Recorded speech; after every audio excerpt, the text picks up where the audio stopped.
Hey guys, it's Sam with Celebrity Workout Routines. Welcome to the video. In today's video, we're going to be discussing Zac Efron's diet plan. If you've seen any of his recent films, he's gone from skinny kid in High School Musical to one shredded dude in his recent films. So let's dive right in and discuss what type of diet plan it takes to get a physique like Zac Efron's. All right, so for this type of physique, we're going to have a diet plan that consists of two phases. All right.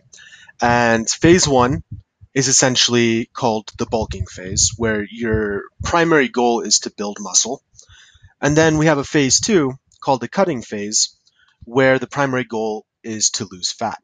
And we do this for a few different reasons. And, the main reason is the simple fact that you can't build muscle and lose fat at the same time.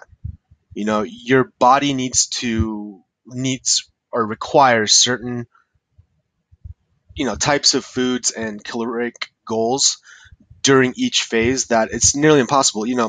It's the same as, building muscle requires a higher level of calories, higher level of protein, higher level of carbs. Where on the inverse side, losing fat requires high protein to maintain that muscle mass, but you need to drop the calories. So, being able to target between muscle and fat and going back and forth is what's going to give us this type of cyclical workout scheme. And you might need to go through a few of these rotations before you get to your ideal physique. But the main thing to take away here is the fact that we do need to split this into two phases, and we shouldn't have those goals overlapping. If you're focused on building muscle, don't really worry about, gaining any fat at that point. Like, it's going to happen. Like, when you're building muscle, you will gain fat as well.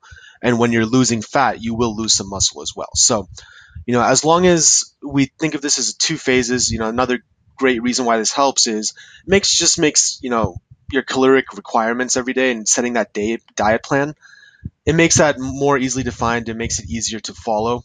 So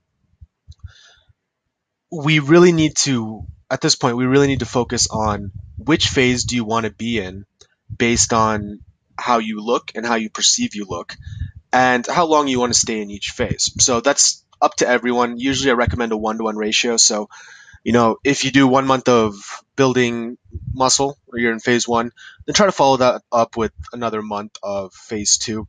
There's others that try to go 3 months with phase one and then 3 months with phase two, or they just find that their body puts on muscle a lot easier than it loses fat. So they make their ratio, skewed into the cutting phase. So they'll do 1 month of building muscle and then 2 months of losing fat.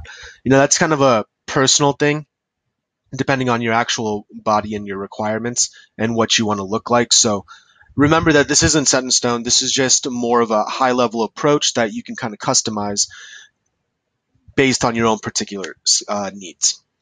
All right. And the third reason why this is a really good way of approaching it is it just really helps us retain our muscle mass. When you are in that cutting phase, you don't want to lose muscle. It takes a lot of energy and a lot of time and a lot of time pumping iron in the gym to build that muscle. So once you put on a pound of muscle, you want to do everything you can to kind of retain that. All right. So let's get into phase one here. Phase one, as I said before, is the bulking phase. And in the bulking phase, you're going to eat above your maintenance requirements. And essentially, your maintenance requirements is the number of calories you burn throughout the day, and then add on the calories that you burn through exercise. And you want to eat above that. That gives your body a surplus of nutrients to build muscle. All right. And the way we're really going to do this is we're going to have a high protein and high carb diet. Hitting the gym hard at this point, it's going to require a lot of energy. So you're going to need the carbs, and you're also tearing your muscle fibers as you lift weights. So we do want to provide the body with a high level of protein to help repair the muscle and make it come back stronger. All right. So some example foods just real quick.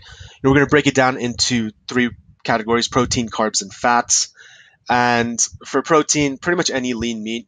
Egg whites is a great cheap option. It's probably, you having a couple egg whites every morning for breakfast is a great way to get in like an extra 20, 30 grams of protein. Again, fish, chicken, ground turkey, tuna steak, all great options, and gives you some variety. You're going to be eating a lot of protein during this phase. So make sure you have a few recipes stocked up so that you don't get sick of any single one type of meat. All right, as for carbs, we're going to stick with complex carbs, and that's going to primarily come from oatmeal, brown rice, black beans, and sweet potatoes. There are other way to get carbs, but you want to stay away from the simple carbs, which is like processed foods, sugary drinks, any of that stuff. You want to cut that out. It's not going to be the same as complex carbs. All right.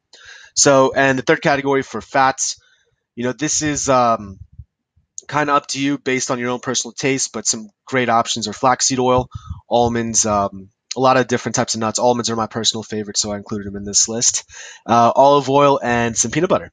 So, making different combinations of all these types of foods should keep you, hopefully, from getting too bored with any specific type of meal. All right, and then when we switch into phase two for the cutting or the losing the fat, when you switch into phase two at this point, you've hopefully gone through a few months of bulking. You've noticed that your strength on your lifts is going up. Aesthetically, you're a bigger guy now. You have that foundation of muscle underneath. It's just not showing up since you did gain some fat as well. So once you feel as though you have put on enough size, you switch back to phase two or switch to phase two. And at this point, you're going to flip your diet over. So rather than eating above what was required every day to gain weight, you're going to eat below now. And this is kind of when a lot of people, this is the harder aspect of dieting, is eating below your maintenance requirements. All right. And as for the actual foods you're going to eat, you can eat the exact same type of foods, but you're going to restrict carbs at this point. All right. You're going to stick to high protein. And the reason we still stick with protein is that you work so hard to gain that muscle. So you do want to keep fueling your body with protein so that during workouts you are retaining as much muscle mass as you can. So the low carbs is the hard part. Our Western diet is really geared towards carbohydrates. So at this point, the easiest kind of way to do this is just carb cycling. And I split it up on a work week basis. You can do this depending on your own schedule. You can have your high carb and low carb days on different days or whenever you want, whichever is easiest for you.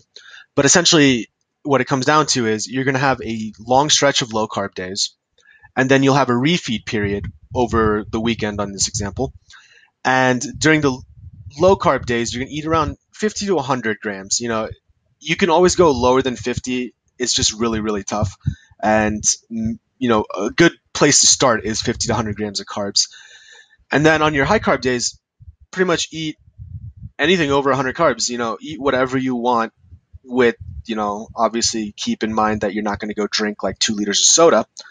But if you're sticking to high complex carbs, on your high carbs days, you can have some sandwiches, even toss a pizza on there if you're really craving it, and kind of get those cravings out of the way. So when you go back to your low carb days, you're, really sticking to it, and it keeps your motivation high, and it kind of gets those cravings out of the way and lets you think about it for the long run. Carb cycling is a more sustainable way of doing a low carb diet than just staying low carb for 2 months at a time. It, for someone, if you're working a lot, if you have a job that's physically demanding, and taking all those factors into account, just having a few days where you can have higher carbs does, keep you motivated for the long run. And that's kind of the goal here, right? We want to think about our physique 7-8 months from now. We don't really care about the 1 week, 2 weeks, So anything that's sustainable, think about the long term and just keep it consistent, and you'll eventually get the type of physique that you want. All right, guys. Well, that's it for today's video. Again, if you did enjoy the video, really appreciate it if you could give it a like or subscribe to my channel. Gives me some great feedback on the type of videos you guys like. And again, if you have any questions, always feel free to leave a comment below, and I will try my best to respond. Again, thank you guys again for watching. Really appreciate it. I'll catch you all later. Peace.